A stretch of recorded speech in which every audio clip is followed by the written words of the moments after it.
Okay, so we are recording. So just really quick, your history. You've, how would you, let me ask this question. Do you recall the age you were when you attached to body image? Like what I mean by that is how old were you when you realized being thinner is really important? Well, my second son was born, and I gained 45 pounds, unlike the first one, which was like 20 pounds. Okay, so And, that was when you maybe first felt like you needed to fix your weight? well, but I'll tell you, this is honest truth. People came to town to visit us, and we went out for dinner, and I so overate.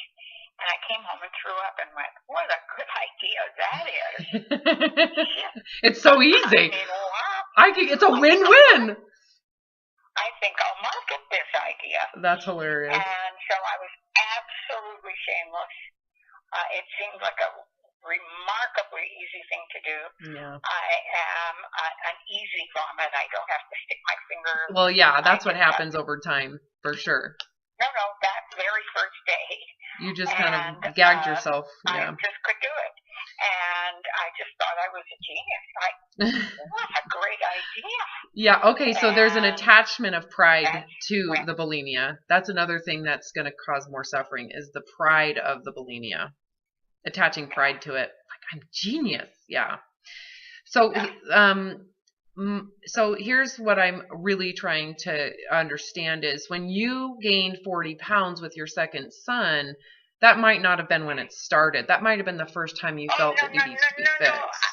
When I was a kid, it was just imperative to my mother that her girls be, we are both attractive women. And we were their girls, and my mother had lost her husband, and so we were her pride, and we could not be fat. That was just not something she'd be okay with. Okay. And of course, both of us were. So her thinness was like her superiority. So thinness to her was her survival and how she felt like she could survive. And so it's actually a very twisted. Have to do it, but we did. Well, she did. She just didn't go too. She probably underate and felt it was easy and projected that onto the world. But her need for thinness went beyond, like, it became something. For sure. Survival. The woman so can you see then? Make cookies and hide them. Yeah. Yeah. That too is the age. Don't you agree? It's that generation was eat your entire plate, but you better not be fat. So the Depression era, right? She would bake cookies. You could smell them all over the world and not find them. So it was, we were. You were starved of that pleasure. So that makes a whole lot of sense, and all of that. As much as it's cruel, she didn't think it was cruel. She probably thought it was an act of love and care. Absolutely. Yeah, because to her, well, if her thinness, if her thin supremacy is what keeps her alive, and that's the emotional feel of it, don't you agree? If she loved you, she'd want the same thing for you. To not knock it up, she was not thin. She's been fat. She was not thin. She was larger. No. Yeah, well, it doesn't matter the size of the body anyways. It doesn't. The belief is that thinness is your survival. Absolutely, yeah. For sure. Whether she's fat or thin or anything in between, that's the belief system of thin supremacy. Is thin people are superior, which means thinner people survive. Fatter people are inferior, and they suck. Their life sucks.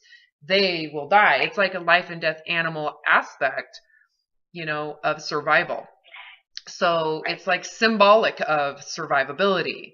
It's very similar to for centuries in China, they believed that women's feet, when they were smaller, the smallest feet that were the most superior were 3 inches. Right. And so the symbolism of a woman who has 3-inch feet is that she is the ultimate survival. And it becomes, there's this projected symbolism of superiority, as if she has this superior ability to focus and to withstand pain and anguish that makes her so worshipable. So modern day, foot binding in today's society is starving yourself to be thin. So you're not binding your feet so much as you're not using the physical wrapping to bind your feet. You're using the aid of starvation and bulimia, okay, to bind the body into thinness. So the illusion, just like for centuries, it lasted for about 1,000 years. I mean, we're talking generation to generation would bind the feet of their children, making them disabled with the illusion that it's superior. Okay. Generations, because it was perceived symbolically as superior. So we're torturing ourselves like we're battered wives with Stockholm syndrome for the appeal of marriage ability. So you can see your mother kind of bought into that. It was no different than in, Victorian era England, how women had to wear corsets to really accentuate the thinness of their waist, but the bustiness of their upper body and lower body, even though it caused significant damage to their organs and potentially all sorts of cancers in their abdomen. Right.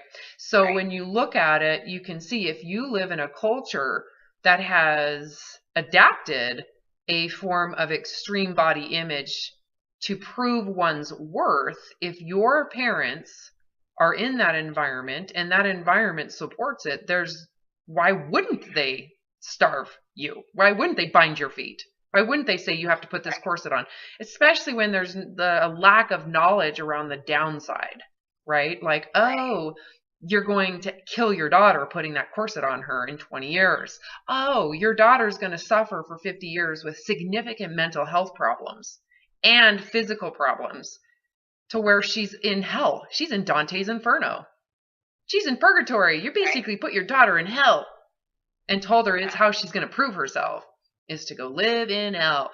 They don't know what they're doing, and you probably would have done the same thing and did do the same thing, So the problem is that when we create an identity, who I am this, I am my thinness. That is, it becomes a mental construction of how we create who we are. I call it the survival gale. Let's call it survival gale. It is considered the small self, the ego self.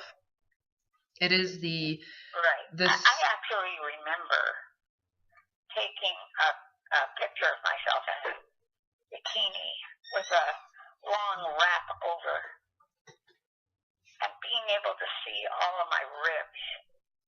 I thought that was pretty gorgeous. Yeah. That image comes to mind. Yeah, the symbolism. And I'm like, why did you think that?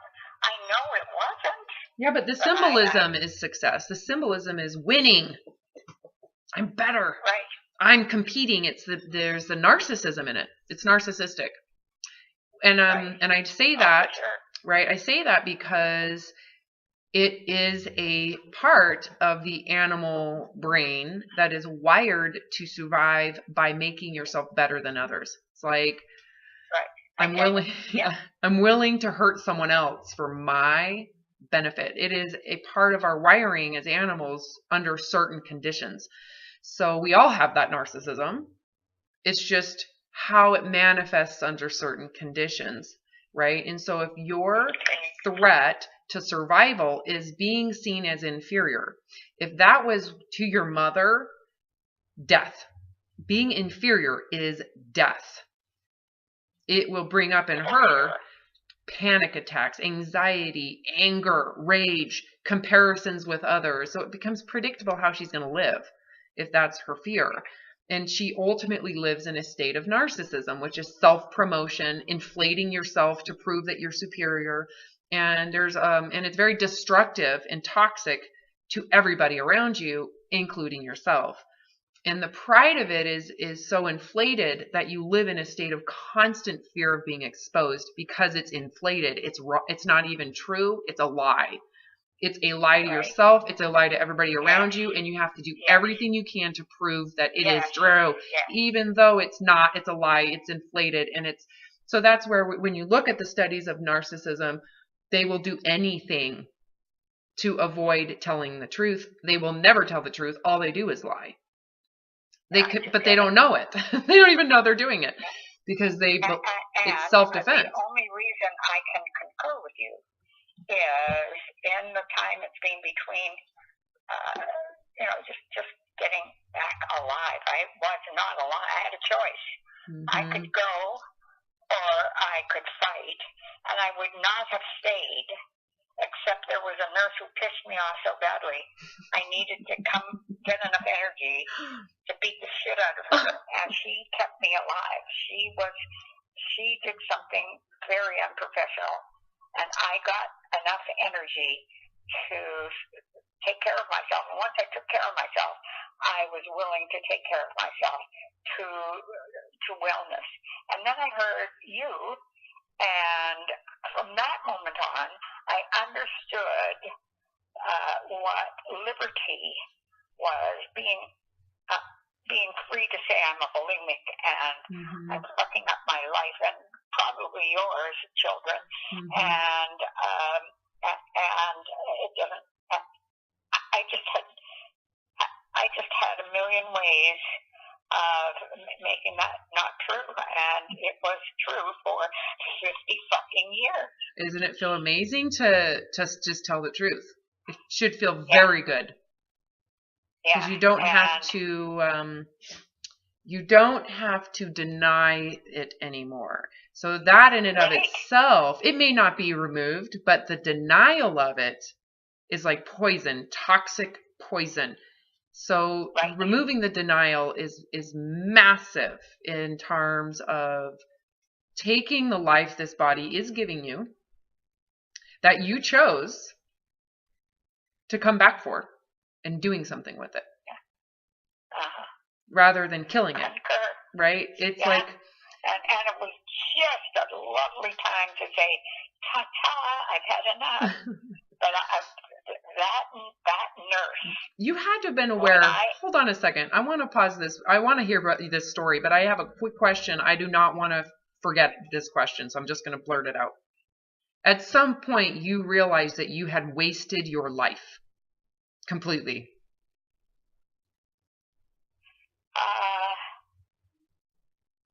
Really, that isn't quite true, Robin, because I don't know how to shut this off. Shut up just a minute. There we go. Let me restate what I said, because what I mean by this is because you have a life, but it was, and you've done what you've done, but it was on pause. It was paused. There's stuff happening all around you, but you didn't really do what you came here for. It wasn't accomplished. So that's what I meant by it. You didn't do it. Agreed. Okay. I totally agreed. That's what I meant. I probably knew that. That's what I meant. Before the hospital and before you. Yeah, but you're stuck in a state of denial. So And nonetheless, it was like, sorry I blew it, but I blew it. And let's just get this over with already. So when I was that close to dying, it was like, just let me go. I'm Iron Woman. I cannot tell you how indestructible I am. People look at me like with awe. It's like, how does she keep coming back? The reason I got on all that psychotic medicine is about 5 years ago, I had my top teeth pulled because they were abscessed. My husband left me. I had a car accident, broke my neck. I had breast cancer and had the cancer removed. I fell down the stairs and I went to my doctor's office and no one could get me off the ceiling. That's how high I was flying. And I said, you've got to give me something to calm me down, let me sleep. And that's where the Seroquel came from. And it was the right drug at the right dose, but I'm, as I'm sure you know, very convincing. And so every time I asked for an update, a little more, it went on. So I mean, I am 4 feet 10 inches tall, and obviously don't weigh very much, and it was just too much for my little body. I was throwing up. I was chowing down on Tums, so I had an overdose of calcium and of this psychotic drug, and I had myself convinced that the reason I was throwing up is because I had this burning thing that needed the Tums. I mean, it was just whatever it was. I now see its fallacy, and absolutely certain that your presence in all of this, even though this is our first conversation, your presence and your complete knowing about every single aspect of what I've endured, there will be no escaping you, and I'm thrilled with that. Mm-hmm. Good, because you're right. Now it is not, I do have to say that, and you're probably already aware, even if I tell you truth, even if you're aware I'm telling you truth, it is useless if you are not willing to do what it takes. You know what I'm saying? Course. Yeah. And that's how you probably lived. If you had been, helped before. I know when I had help before, it didn't matter what anybody said. It didn't matter if it was true. It didn't matter if it was life-saving. I was not going to surrender what I was doing because it was my life, my identity, and my survival. I was getting so much out of it, despite the misery I was in. I was the first person in Minneapolis to go into a treatment center for an eating disorder. To go to the Emily Clinic? First. Huh? Was that the Emily Clinic? No, I don't think so. Yeah. It was a long, it was 40 yeah, and years there's ago so much more knowledge about what we're dealing with today. I would go into alcohol treatment centers pretending that was my problem. Do not ask. I don't have to tell you. But it wouldn't make any difference what people said until this minute. And hearing the statement of liberty, and I don't know whether I heard it from myself or from you, but it was solidified by that tape saying, and now you're free. And I am. So this is awesome. So the willingness to be guided is really maybe where you're at right now. Like, where are we going? Absolutely. And how is this working? So the first thing, it's actually really simple. The whole thing is so simple, which is so funny, because when you're in that dark hell, in purgatory, if you want to call it that, in hell, it feels impossible to escape. It feels you realize it's a trap, and I don't know if you've realized that. Have you come to that realization yet? That what you were doing, you cannot get rid of it if you are not willing to die. There is a component of willingness to die. Honey, I've been willing to die for years. Okay. Well, of course, but I'm talking. I don't want to die anymore. I'm talking about the lower self has to be willing to die, not your intelligence, not the intellect. The intellect, I don't want to talk to your intellect. Your intellect is useless. I want to talk to the dark part. That's who I want to talk to. That one has to be okay dying. And because that's what's going to happen. So by surrendering your thinness, which is what this is going to take, and it has to be voluntary and permanent. It can't be just for now. It can't be for this moment. It has to be permanent. Got it. Forever, for every lifetime, for the rest of your existence. If you reincarnate, next one too, all of it, doesn't matter. Permanently. It feels like I'm there, but I don't. Well, it will feel like I get tested. What it's going to feel like is like you're going to die, and there is no existence, because it will feel like there is no you, like there will be no Gail. Yep, there will be no Gail. She's going to be smashed into dust and blown away in the wind. That's what this takes. The willingness that if you want to be given, if you want the door from hell to open so you can leave, that's what you have to be willing to do, is surrender who you think you are, everything that makes you feel like you're unique and special. All of it has to be surrendered to open yourself up into an existence of the infinite potential of something else, right? Are you understanding what I'm saying?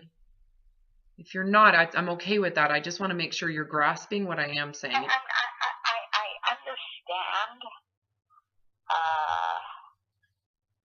I understand that depraved little girl has to be smashed and blown away. I understand that. Hold on, not that one. I want to recontextualize that for you. It is not that one. It is the coping mechanism that she used to feel connected to her mother, right? Or connected to any sense of value.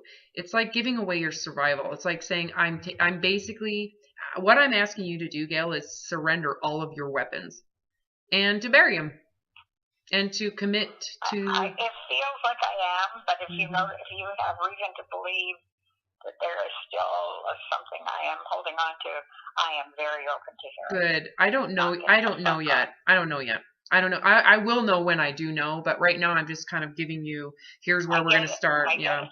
So the question, let me just start asking questions then, and we'll just let it ride. We'll just be, and the key to this working, as you know, is you have to be truthful. If you're not, it's useless. It's pointless. And if you're not truthful, I'll let you know. But the truth is, the willingness for you to just, even if it hurts, to tell the truth is really important. So what I want you to do is just what comes up. So if I were to say, okay, Gail, you're going to gain 50 pounds. What? How do you feel if you were told you right now that in recovery, you're going to gain 50 pounds? How does that? 50. I don't like that at all. See, that tells me where you're at. I don't like the idea of gaining 50 pounds. Well, of course not. It would be, not only because of what it would look like, but it would be hard to carry around. Well, here's the question I have to ask you. What you've been doing has been horrendous. It's been torture. It's actually been inhumane. So I want you to compare that to extra 50 pounds. So which one's worse? The way I have abused myself, I would far rather gain 50 pounds. So from that point of view, tell me how that feels then. From that point of view, how does gaining 50 pounds feel then? It feels like it's possible. I mean, I've been eating for so long. It feels like that might indeed be what occurs. I'm going to tell you frankly, I don't think so. Yeah, but I just don't have. I understand that, but I don't. Gain 50 pounds than be where I was. Okay, so did that come from truth, or did it come from it sounds good? It came from partial truth. It is not easy to see myself 50 pounds heavier. So what I want you to do is actually look at it as if it is truth. So don't let yourself hide from it. Because there is a part of you that feels this is true. Even though, again, your intellect says, well, that doesn't sound realistic. Don't listen to the damn intellect. It has no power. It never has. Ever. Your intellect is useless. It has been hijacked by your bias. So let's talk to the bias. I want to talk to the party that says denial. I don't like it. I am going to give you another phone number. My phone is only good for 5 or 6 minutes. Okay. My area code Okay, so we were talking about if let's just say that in exchange for never ever having to vomit, puke, play this dumb game, be obsessed with it, care about it, to get freedom from thinking about it, it requires you gain 50 pounds. I'll take it. Isn't that awesome? It's such a lesser, it's like, oh, of course, who cares? And it must be permanent. So tell me what happens when it is realized that you can't lose it later. It's not temporary. I got it. I'm just as valid. I'm just as valid and as 50 pounds lighter. And an interesting thing happened in the hospital in the first few days that I was there. I was delusional, and I would close my eyes and see things that, of course, weren't happening, but I would see them. And I have a girlfriend that has known me for the whole 50 years, who lives here in Phoenix, and we've been together forever. We've fought a million battles, and anyway, she was a gorgeous young woman, very pouty, sexy, whatever. And I closed my eyes and I could see her putting her little pout on, being very young, and had like an 18-inch waist, and just a gorgeous girl, pouting and being sexy, and then coming closer to me and growing old and fat with the same pout on her face. Mm-hmm. Like, what the fuck difference does it make what my body looks like? I'm still that same girl. Mm-hmm. And she did that to me, I cannot tell you how many times. And I told her about it, and I said, I expect that that's what this whole hospitalization is about. And yes. It is. Yeah. Well, what the realization needs to be is that you are not the body. Exactly, and that's what not only did she tell me in the hallucination, she's been telling me that for years. Yeah. So what is then the point of the body? Well, just a place to store the soul, you know? Well, what is it? What's the point? Well, really think about it. I do want you to think about this, and because I have an answer. I want you to think about it, though. What is the point of the body? For the soul, if you want to say that. For the soul. What's the point? Yeah, I don't think you get to be on Earth without it. And, well, there's well, we don't know that, but there is a point to the Earth. What is the body? What's the point of the body? I am not conjuring a response. Well, let me give it to you. Thank you. You're aware. It is giving you awareness. Okay. It's a gift. You do nothing. You've done nothing. You know, the problem is when you start claiming it. Then there's a problem. You've never done anything. You're not the one that's hearing what I'm saying. You're not even the one talking to me. You're not formulating these words. The mouth is. You're not the one responsible for having the reception of your sight. You've done nothing. You do nothing. Your consciousness isn't even yours to claim. All you claim is the witness. You are witnessing, and the body is giving that witness to you as a gift. Okay. It's amazing. Have to take that in. Say that again? Have to take that in. Yeah, it's amazing. It's incredible. So what do you really need from the body then, if that's all really ultimately your role is to witness? What do you need?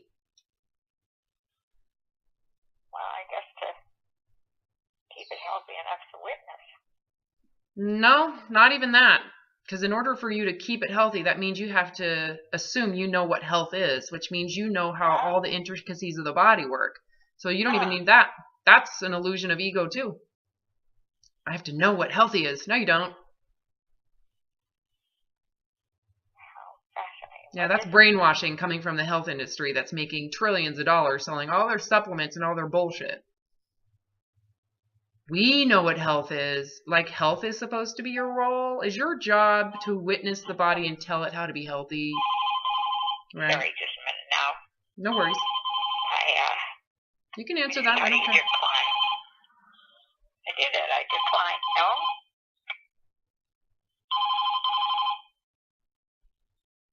I'm sorry, Robin.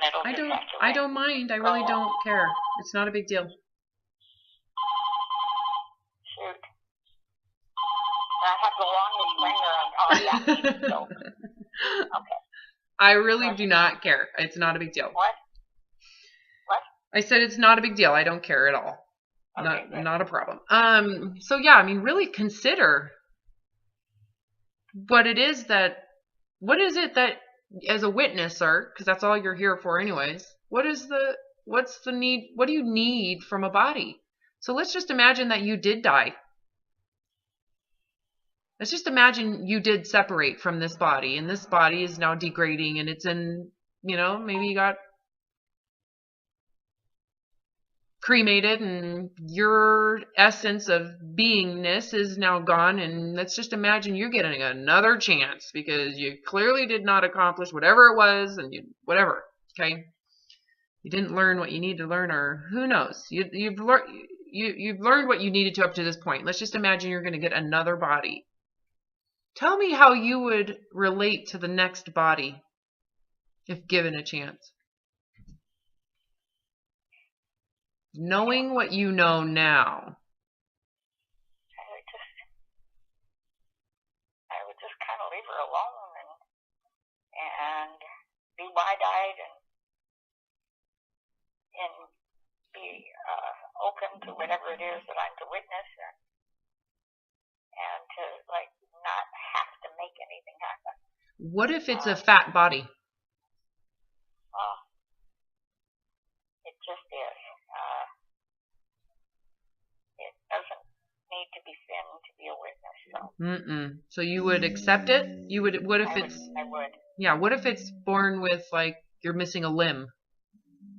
I'm getting less acceptance. Well, what if you don't have a choice? I get it. I know what you're saying, but I am arrogant. Okay, so I need to talk to not your intelligence. I want to talk to the asshole. You want to talk to him? I want to talk to the asshole in your mind. So I know your intelligence is getting this, but do not let that intelligence check the box. Right? Okay. Let's talk about you being born without a limb. Knowing what you know now, would you be born pissed off about your lack of limbs?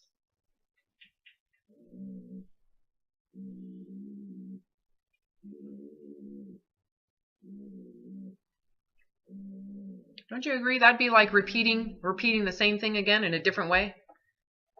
Oh, for sure. It's not fair. Right? You see, what's not fair? To reincarnate as another problem. Well, isn't that relative to your perspective? I mean, right. It is. So you might want to pause and rethink how you want to enter into this relationship or contract with the next body. Because the way you're looking at it right now, you didn't learn anything. You're about to repeat your karma. Same. Again, what did can you see why I present it in a different way? I do. And I wish I could honestly say I would just not give a fuck, but well, let's go through it, right? This is where my guidance is going to come in, okay? Imagine there's no choice. What would happen if you kept your same perspective? Okay, so you're born and you are missing, an arm.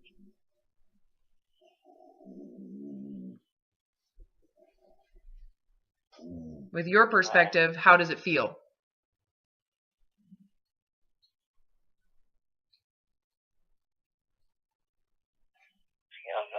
little encumbering, but oh well.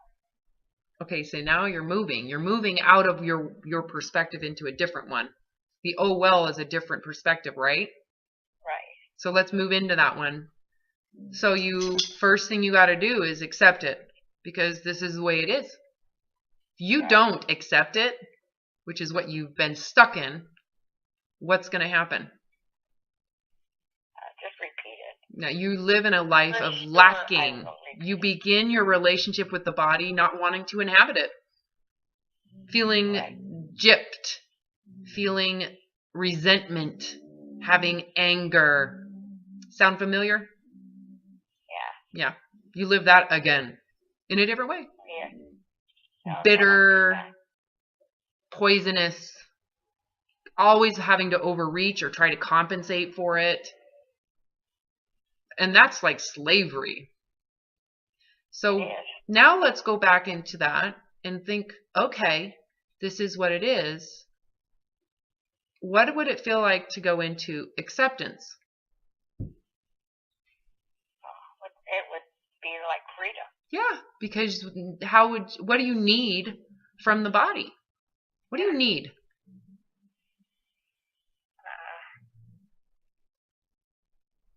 Not much. Not much. It's just there. Consciousness. I just need to be aware. Don't you agree? The awareness is really all you need. Right. Everything else is... a wonderful statement to remember. All I need is the awareness. Yes. Right? Everything else is really irrelevant. Got it. That's very important. Yes, it is. It is really the only actual truth of everything. The rest of it is just like, it's irrelevant. It is what it is. Yeah, you're right. Mm-hmm. So what we're actually looking at is your ability to adapt to any condition of the body. If it is conscious and you are aware and it is doing it on its own, what do you need? Well, you need, when it's hungry, you need to find food and you need to eat. When it's cold, you might want to find, it tells you what it needs. You don't tell it what you need. It tells you what it needs, and it doesn't need much. In order to retain consciousness, I must sustain the body, and that's all I need to do. Yeah, and it doesn't need much. You're thirsty. It tells you. It tells you what it needs. Right. It's not what you thought, which is I tell it what I need. Right. That is what we're trying to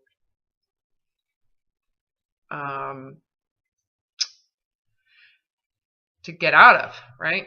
Is the narcissism of it all. The me, right? So does it really matter then if what you're here for, if we change the perspective of what life is about, right? Which is to witness. I want to give you an example of this. Do you know who Dr. Stephen Hawking is? Yes. The smartest man on the planet. Right. What does he need from his body? And what is he actually getting from his body? Consciousness, awareness. That's it. That's pretty much all he's got. Yeah, really true. You think he's complaining right now? No. Not at all. Because what does he need? It's a level of his necessity is clearly a great image. Yeah. Is just consciousness. If he's got consciousness, he is living out his potential with consciousness. And let me tell you, he's succeeding incredibly to a level that many people, if any, will ever reach. Doesn't mean we don't all have that potential, but he certainly appreciates just consciousness. Right. If he in any way felt resentment to the body, do you think he'd even be here? No. I don't either. He would have left a long time ago. Couldn't possibly stay. He would have to have killed himself by now. Yeah, or made the choice many different times that he had a choice to leave. Right. I do believe you. And it's a wow image to remind myself of consciousness, period. Well, if you're aware of it, you won't have to remind yourself ever again. Right? Living in that space of the whole point of this time period that the body is giving me until this exact body you're in is done. What's the point of it? What's the point? You know, well, the body has a point. It's none of your business. It's the point of the body you're in is to keep you conscious. That's what its whole entire point is. So the body has a different purpose from just me having consciousness. Yeah, well, its point is giving you consciousness. I mean, it does everything for that to happen. It has all of these mechanisms in place to change your eyes when the sun's out, to change them when it's dark out, to adjust your body temperature when there's fluctuations in the environment, to heal you when there's disease. I mean, it's doing a bazillion things at one time to maintain your consciousness. I get it. I see. Okay. So should you feel pissed that it doesn't have a limb? Right? Doesn't that just seem so weird now? Like, why would you care? Weird. Right? Like, holy crap, you lose sight of, like, what you're witnessing. It's like you don't even appreciate what you're witnessing. In fact, you say it's useless if I don't have a limb. The witness and the consciousness is worthless because I don't have perfection in its aesthetics, right? So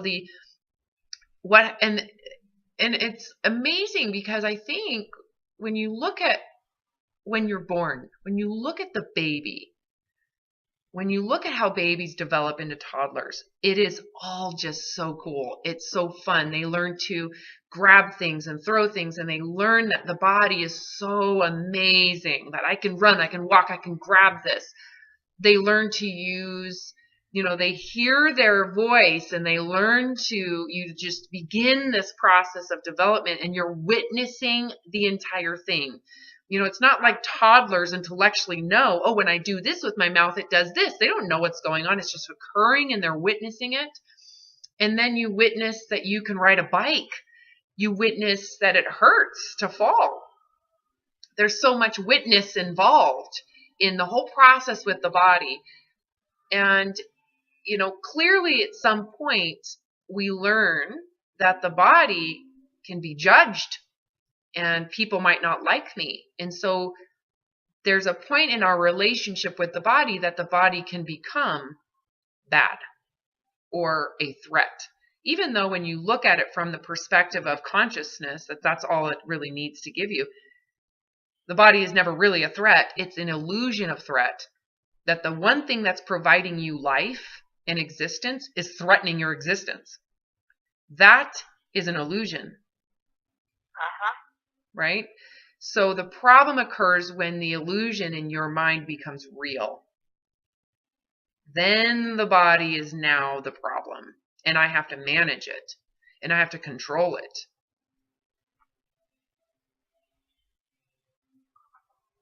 Does that make sense? It's coming clearer and clearer. So the goal, if we want to set a goal here, is that you are now aware that by choice, all you need from this body is consciousness. Other people's opinion about it is irrelevant, one way or the other. So let's just imagine that you stay thin and people are like, Gail, you are just so healthy. Amazing. You inspire us all. What's the relevant of what happens to that? Something that probably really stoked your fire before and made you feel, yes, I'm amazing. Oh, I was always stoked by your amazing. What does that do now from this perspective? That is no more important than you're a slob. I mean, Correct. It doesn't matter. It's irrelevant. Both directions. It becomes irrelevant. It doesn't even matter. So the illusion of betterment is no different than the illusion of worse. Better or worse. It's all an illusion. So people can think what they want about the body that I'm in. It has no relevance to how I connect to the consciousness, which is all I really need from this body. So, right? So then, when you said to me earlier, it's really just a vessel for the soul. It's what? Remember when you said it's a vessel for the soul? Yeah. We just expanded on that. That's all I just did. You are correct, but we just explained it together. We just went through kind of some, now let's describe that, because you're correct. But it's really not yours. It's not your body. It's a body that actually, if we want to, who can we give it to? Whose body is it? Well, it's the Earth's. Wasn't it made from the Earth's crust?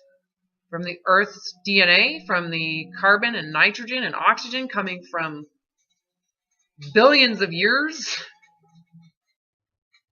of Mother Nature, which we can call God, or whatever you want.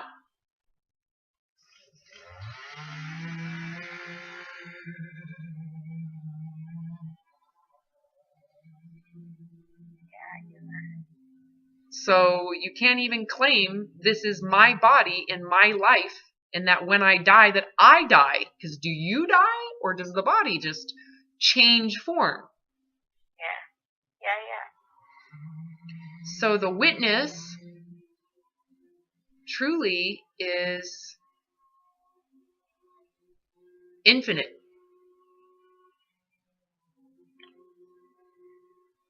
Infinite. Right? Because think about how much witnessing you can experience here on this planet. Now, right, obviously there are limits to, if you douse yourself with gas and light yourself on fire, you're not going to live through that, right? The body's not going to survive through that, right? So, but if you are in an environment that is allowing the body to thrive, meaning you feed it when it needs nutrition, you drink water when it needs water, you go to sleep when it needs sleep, and it tells you when and how to do it all.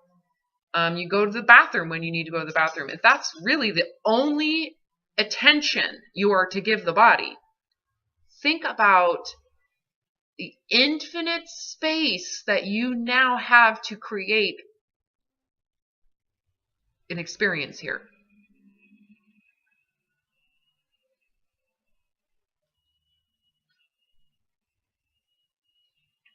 So,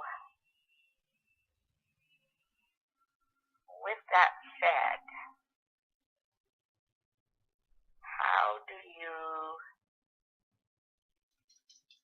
what is the purpose of consciously loving someone and consciously using your body to experience that? Or that's the ridiculous person that comes to mind. I'm 76 years old. I can probably stop thinking about that pretty soon. I don't know. I don't know. I think that that's part of the human experience. I mean, you're not just here to witness the earth, but you're also witnessing an animal experience. So that's another reason why we can't judge really the animal part of your existence, which was the ego, which is survival mode. That's absolutely wired into our DNA. There's nothing you can do about it. So witnessing love, for example, I actually think that this is an amazing question you just asked. Because this is relevant. When you feel, let me see how I'm going to ask this. The purpose of consciousness relative to loving others. Well, don't you agree that feeling love ultimately is part of the experience? I do. Okay. So love, shut this door.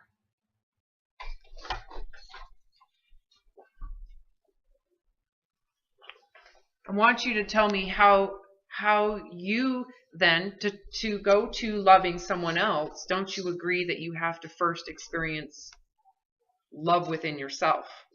Absolutely, undoubtedly true. So for you to have love within yourself, don't you agree that you have to really know how to love within the self? Like love the essence of whatever it is that we're talking about, the soul, however we define that. But you have to really love the body you're in. So the most intimate relationship you will experience in this consciousness in life is the one with the source of the life itself.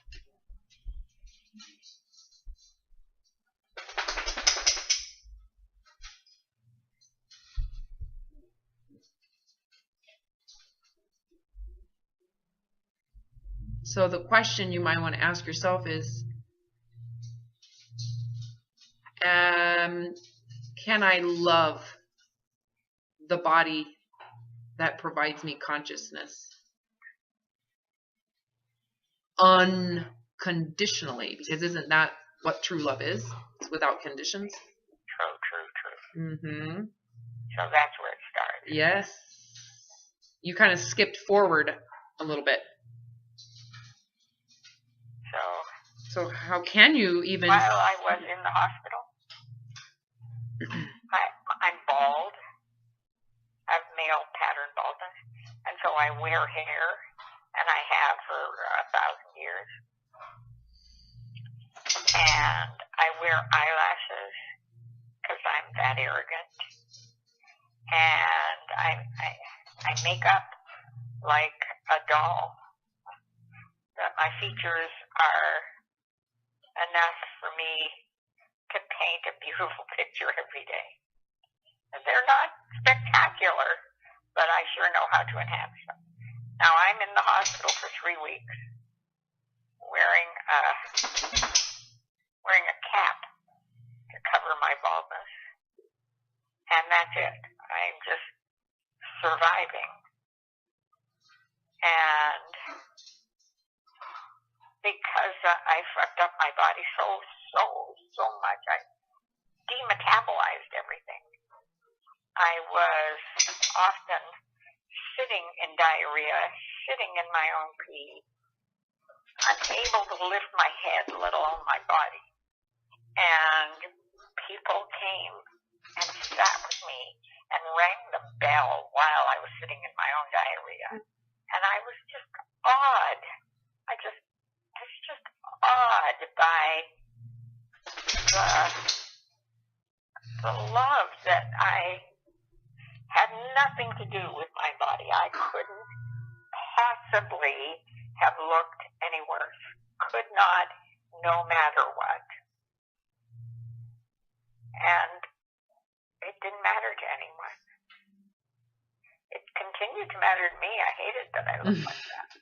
Yeah, it made you uncomfortable. But witnessing other people love you unconditionally was probably maybe awakening. It was. So, it was like, holy shit, I have value. All these many people don't want me to die, and I was that close. They don't want me to die. I have value. So can you just possibly open yourself to what that value is to yourself, let alone to them? And I cannot restate how significant it was to hear your first take and acknowledge that there was such a thing as liberty, and that I had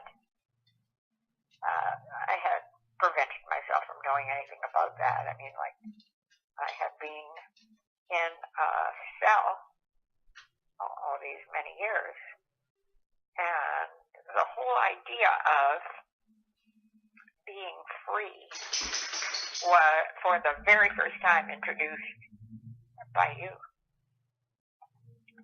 And it's very different today because I hear how much import I give this body, and I understand how really insignificant it is, except it gives me consciousness and awareness.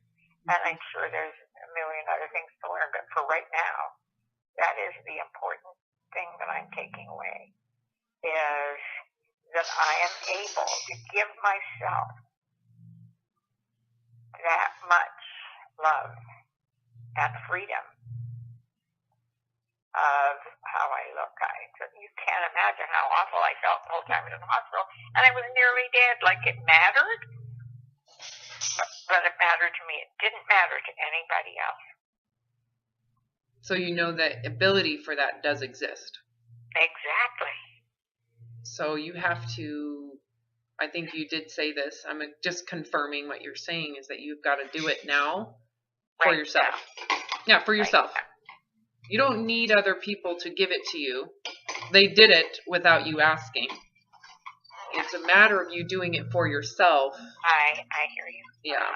And so, and so you look at, I couldn't be more, this couldn't be more helpful that you are in your current state, that you have a body that is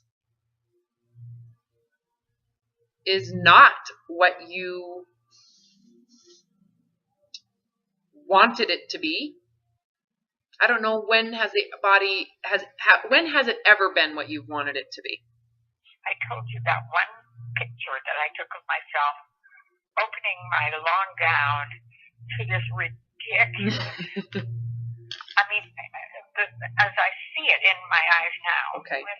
I was a young, gorgeous woman, and in spite of my height and size, whatever it is, I was extremely well endowed. That has altered since my cancer, but by choice, I had them take them down a bit, and now they're almost non-existent. My boobs, and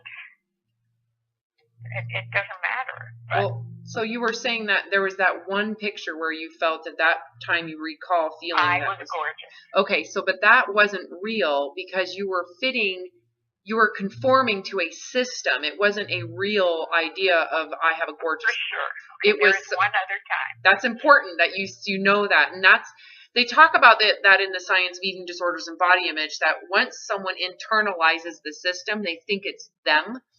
And so they think by being thinner, I will be proud of myself. Well, they're actually not proud of themselves.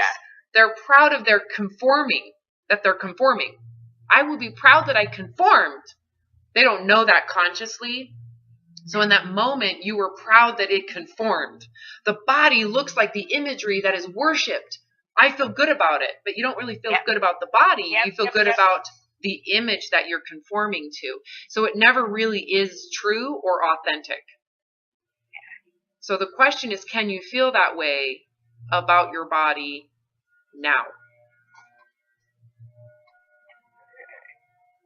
Like, feel pride in it? I don't want to feel pride in it. Oh, I love that you just said that, because that's not what I was saying, but I love that you connected with that. You're correct. You've done that before. It didn't really work out. I'm talking about the feelings of love and awe. Yeah, I think I can get there for sure. I think I can get there. Well, what is the route? What is the route to get there?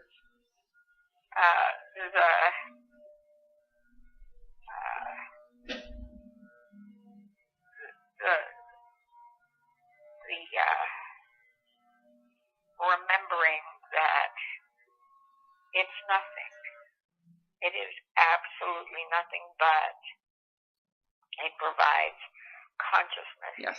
And that right there, period, is amazing. Watching the hacking or hawking is a good bring me back to it's nothing.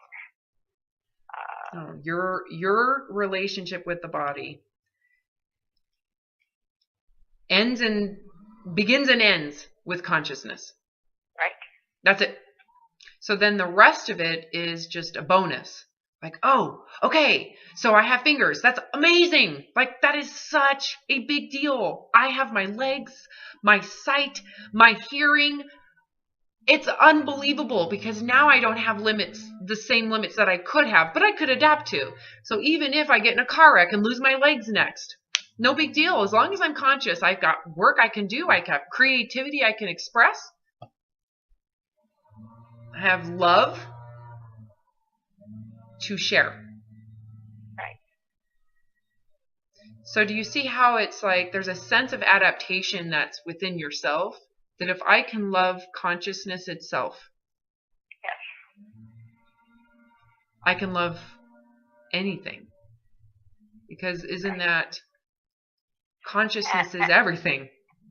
Yeah. And pulling myself out of any degree of pride and arrogance and superiority or anything like that is my job, to just maintain my consciousness and give a shit about what people think about my body. That's my job, is to bring myself back to the only thing that matters is consciousness, girl. So what if someone says, oh my God, did you guys see Gail? She is so sick and miserable. What happens if someone thinks that about you? Well, I mean, that really sincerely doesn't matter. It doesn't. Well, you're definitely wise enough to know, well, so? Yeah, honestly. So, what's wrong with that?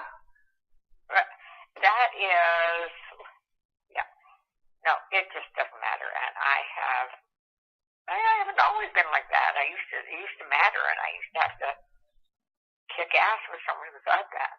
But now, not for a long time. Hasn't made any difference. If you don't like me, that's okay. Yeah. So then the battle was, but I have to like me. So I have to meet these standards. I have to like me. So the body has to perform for me. Right. Yeah. So then it was no longer about convincing other people. It was about trying to convince yourself. So yeah. So the body then became your enemy. Oh, for so long, Robin. I know. So when you take the body and you surrender yourself to it,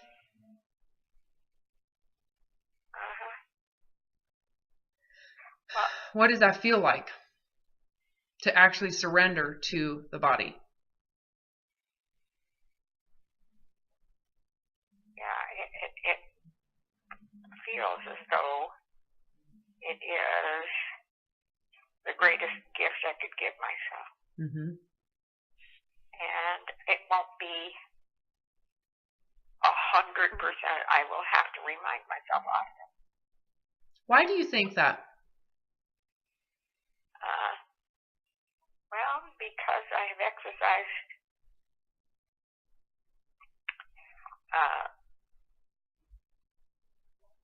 body image instead of body less for a real long time. Well, I hate to, well, no, I don't. You're wrong. I just want you to know that thought is totally wrong. Let me see if I can explain it. It's not a time issue. It's a belief issue. So as soon as you get rid of the belief, it's gone. You won't have to remind yourself. That's what kind of be like when if you get divorced, having to remind yourself that you don't like that person anymore. Yeah. Because you were married for 20 years. Well, that's not what happens. The divorce ends it, and it's over. You don't have to remind yourself. It's over. The only reason why you'd have to remind yourself if you still want, if you still desire, if you still believe in the allure of that thinnerness, if you still believe the illusion, then you're going to have to remind yourself all the time. So that's why I ask, because when you say I have to remind myself, that tells me you still believe in the illusion, which would require reminding. So the goal is that you see it and laugh because it's a lie and it doesn't exist. It's an illusion. It's like a mirage, chasing a mirage, which is a trap. Because the idea or the wanting and the desiringness in it, there is no actual end. You don't get to a destination. The destination doesn't exist. So the desire is in the destination. So when you realize the destination doesn't exist, would you still desire it? No, you would just be it. Exactly. So does that maybe give you some clarity on the whole time issue? It does. It doesn't matter. It's been 50 years. You will not have to remind yourself. It is not about time. This is not a time issue.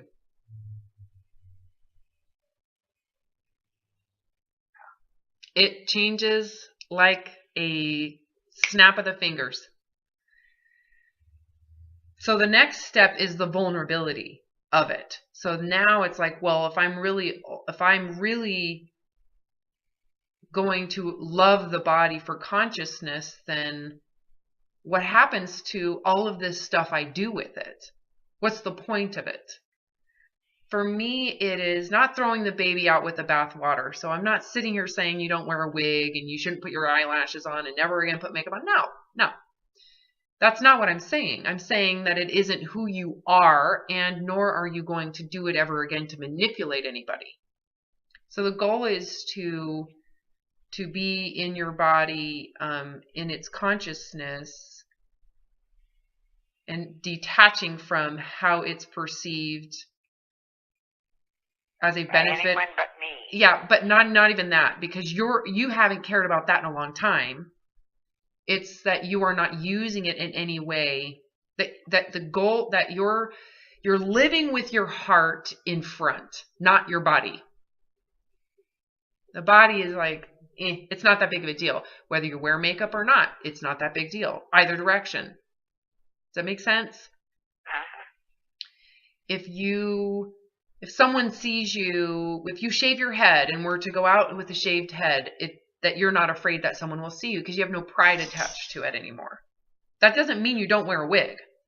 Sometimes it's fun to wear wigs. You can wear a blue wig today. Go get a blue one.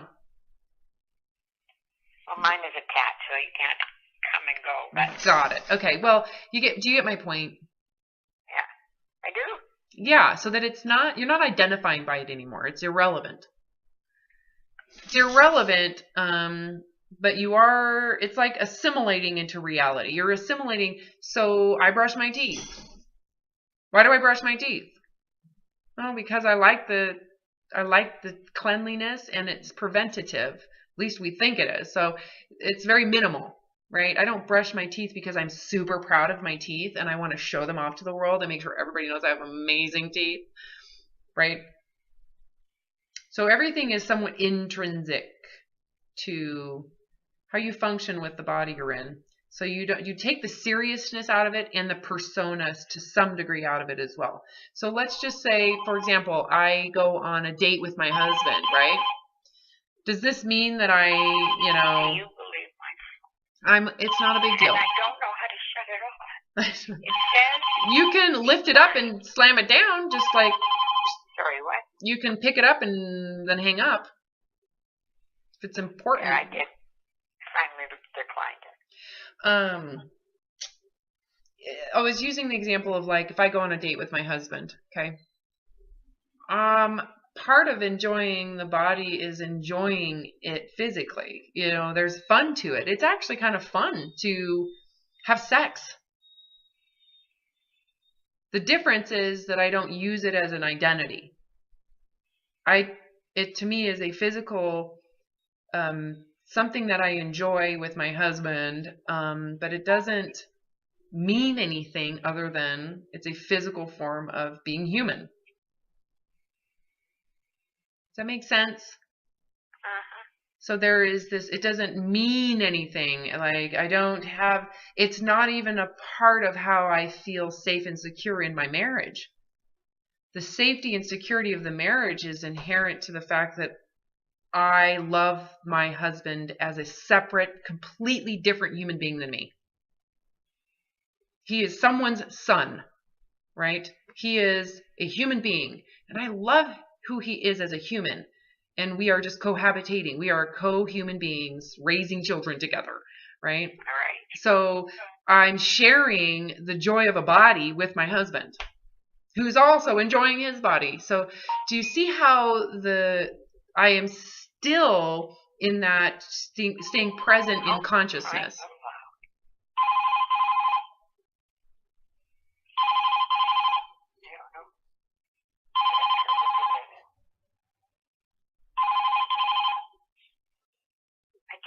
Now I can't open it.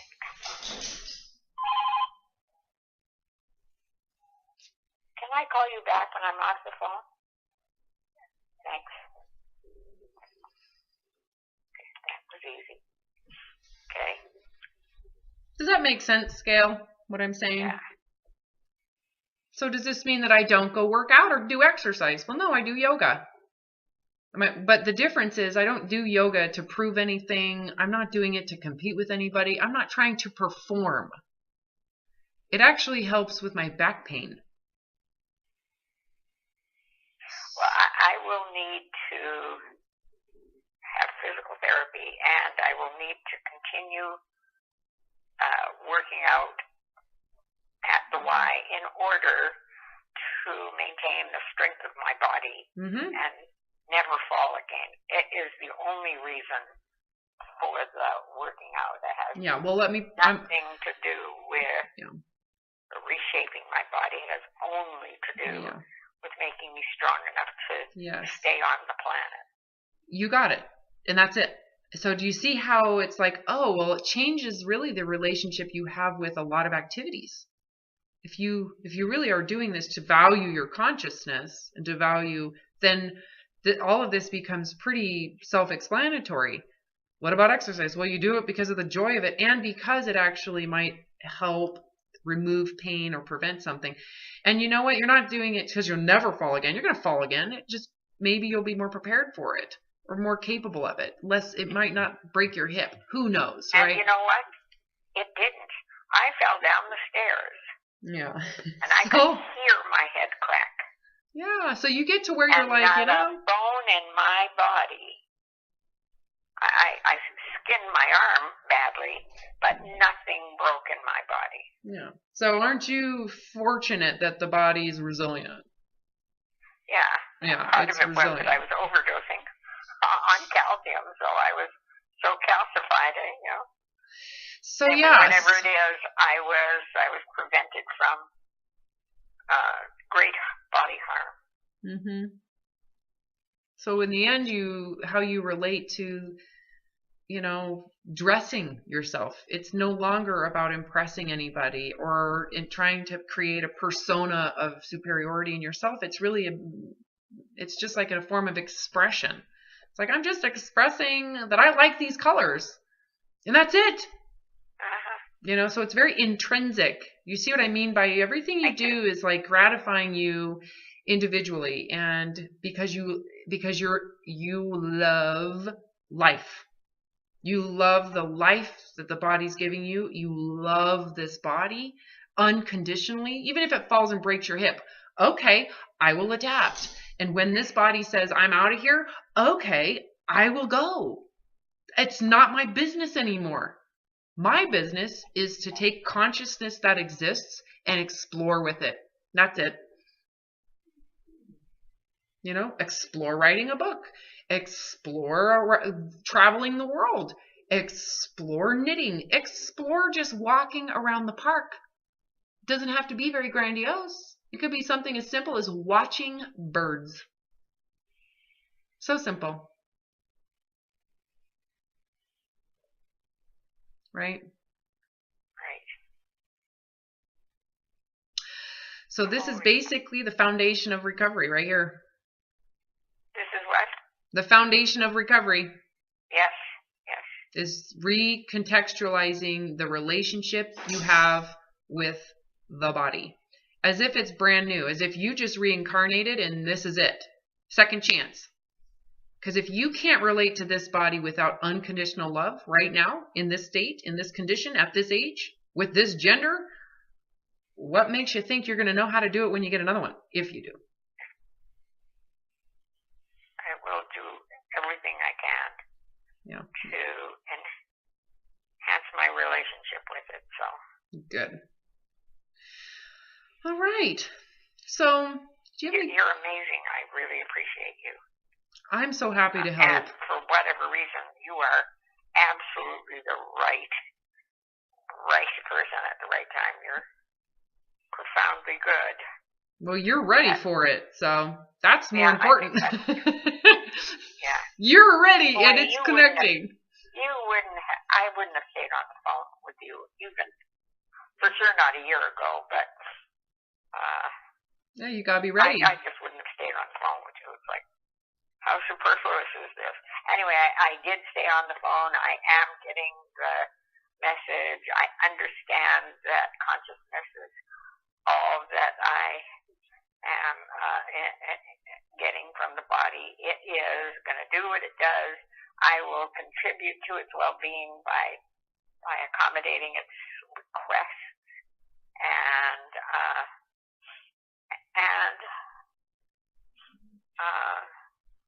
not make much ado about it. So